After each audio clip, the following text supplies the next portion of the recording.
Thomas and the Blue Hedgehog. It was a beautiful morning on the island of Sodor. All the engines on the Fact Controller's railway were working as usual. Edward and Oliver were shunting trucks in the yard. Gordon, James and Henry were taking the express coaches.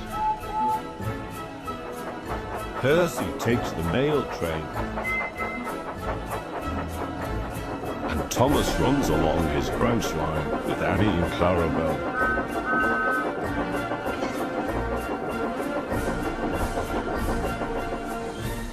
One day at Tidmouth Station, Thomas was waiting to pick up his passengers from Bertie the bus. As he waited, he whistled a little too.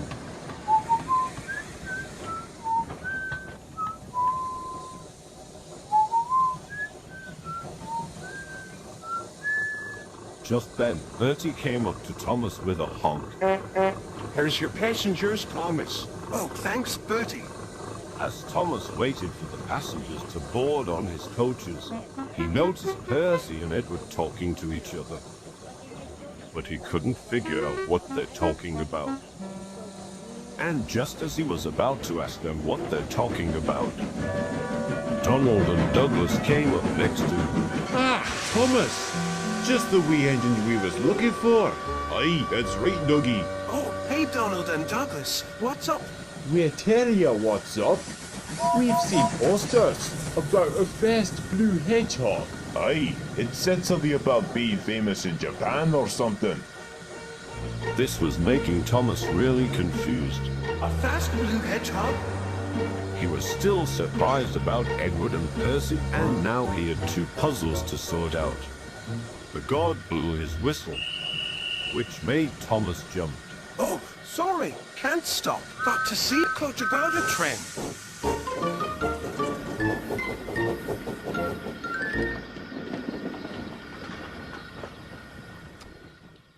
The Fact Controller was enjoying a nice bun when he heard knocking on his door. Yes, come in. It was the station master, and he had a newspaper in his hands. You're gonna want to read this, sir. What's this? Sega of Japan's mascot Sonic the Hedgehog becomes famous after its video game release. Huh. And here I thought Thomas, Edward, and Gordon were the only blue engines.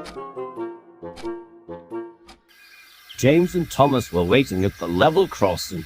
Then Thomas was the first to talk. I've heard rumors about a fast blue hedgehog, and that it's very famous in Japan. Don't be silly, Thomas. How can there be a fast blue hedgehog? But then something appeared in the air. It was a big golden ring. Thomas could not believe what he had seen. Cinders and ashes. What's wrong, Thomas? What's with the face? But before Thomas can explain, a creature was shot out from the ring and landed its feet on the rails. No one said a word until the ring faded away. James's driver broke the silence. What is that thing? The blue creature looked all over his surroundings. Thomas's driver spoke next. Looks like a big hedgehog. A blue hedgehog? It was indeed a blue hedgehog, but it was no ordinary hedgehog. Its blue quills were like spikes, and its ears were shaped like triangles. It was wearing red sport-like shoes, white gloves, and its color skin is the same as any human. Thomas then remembered what Donald and Douglas had said. It's the fast blue hedgehog. James, on the other hand, was not convinced. Are you sure, Thomas? I don't like the way it looks. Of course I'm sure, James. How can I not be sure? It's just that I've never seen a blue hedgehog before. In fact, it doesn't even look like a hedgehog. See that? That thing's got an attitude, a bad one. I think you've made it mad, James. James, you might want to chuff away. Are you out of your mind, Thomas? I'm not chuffing away from some silly little creature. And then it happened. The hedgehog started running around in front of James. Then it hopped on top of James's spoiler. Hey you! This is dangerous! And then it squeezed James's nose like a horn. Get off, you silly thing.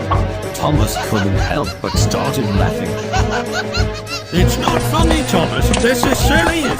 You gotta do something! Finally, Thomas blew his whistle. That made the blue hedgehog stop. Now be a good hedgehog and hop off of James.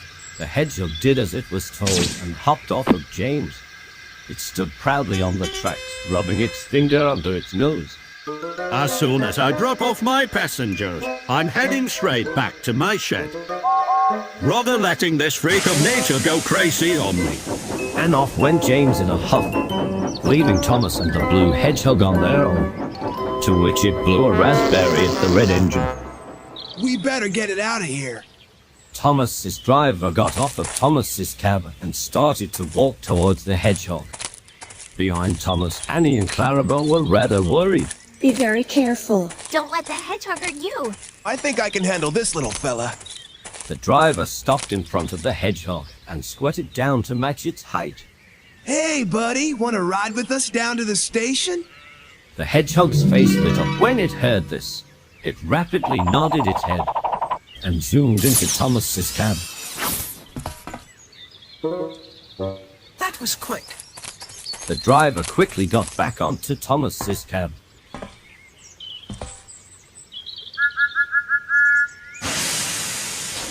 And off they went.